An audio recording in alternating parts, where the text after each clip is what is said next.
ప్రతి ఒక్కరూ మొక్కలు నాటడంతో పాటు వాటి సంరక్షణ బాధ్యత విధిగా తీసుకోవాలని డిఆర్డీఓ శ్రీనివాసరావు అన్నారు.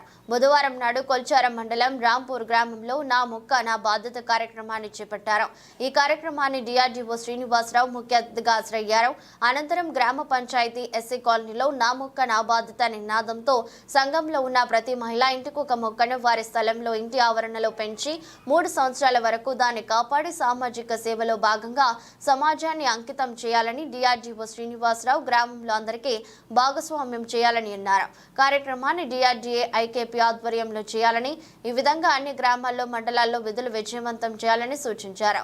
ఈ కార్యక్రమంలో additional DRDO MPDO Krishnaveni, APO Maipal Reddy, APM Suswila, సీసీలు, పంచాయతీ కార్యదర్శి విఠల్, గ్రామస్తులు పాల్గొన్నారు.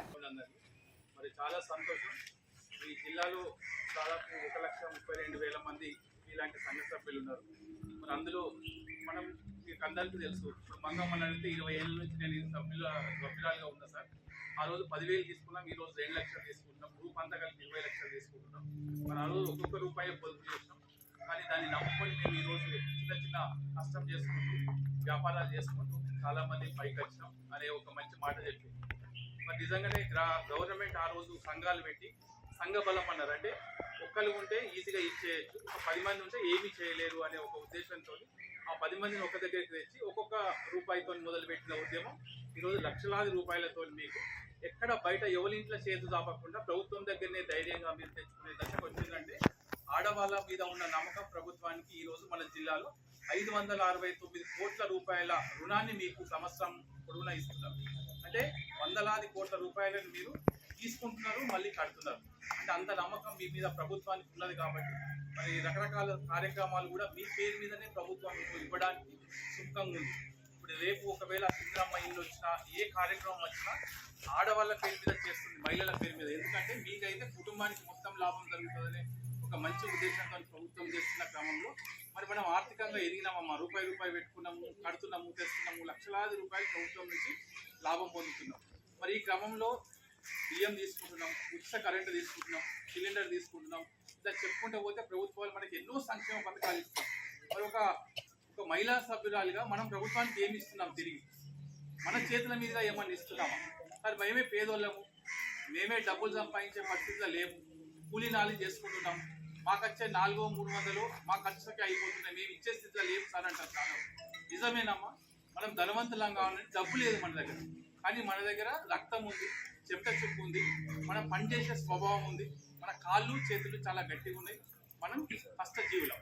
మరి ఈ కష్టాన్ని నమ్ముకున్న వాళ్ళం కాబట్టి మరి మనం ఏమి ఇవ్వగలుగుతాం సమాజానికి అన్న క్రమంలో మరి ఆర్థిక అభివృద్ధి చెందుతున్నాం. కానీ సామాజిక అభివృద్ధి ఎంత డబ్బు వచ్చినా ఈరోజు ఏమన్నా ఆరోగ్యం చెడిపోతే హాస్పిటల్కి పోతే మన జీవితకాలం సంపాదించిన డబ్బంతా హాస్పిటల్ పాలవుతుంది.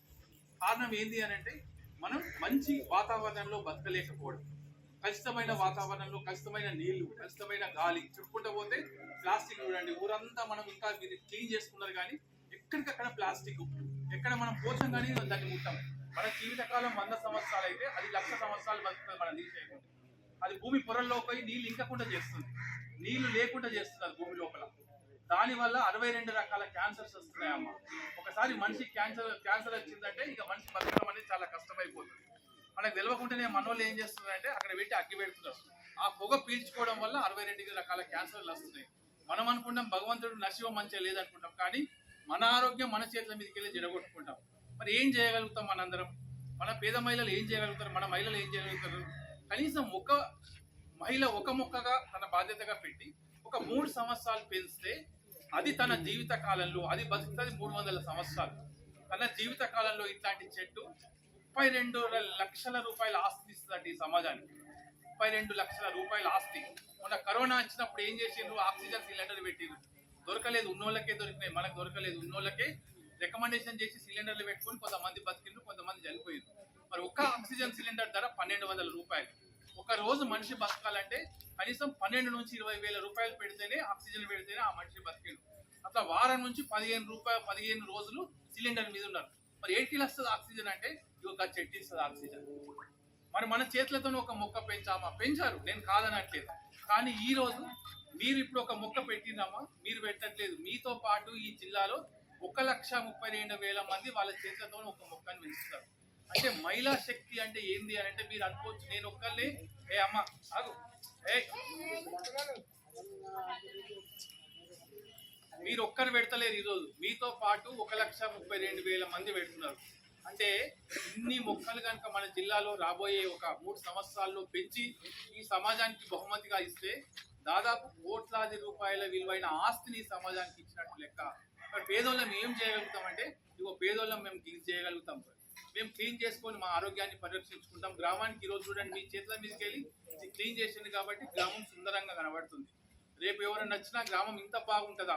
నేను ఆ రోజుకు ఈ రోజుకే ఈ సబిత కానీ ఏపీఎం కానీ ఇక్కడ గ్రామైక్య సంఘం అధ్యక్షురాలు అట్లాగే మంగమ్మ అట్లాగే కొంతమంది ఆ రోజు ఉన్నారు, ఈరోజు చాలా మంది ఉన్నారు. మీ అందరూ మదర్ టెరిసా అని ఆమె ఉన్నది. ఆమె ఏమంటదంటే ఒక రోజులో పొద్దున లేచి మనందరం కనుక మన ఇంటి ముందర శుభ్రం చేసుకుంటే ప్రభుత్వం అంతా అంటే మొత్తం ప్రపంచ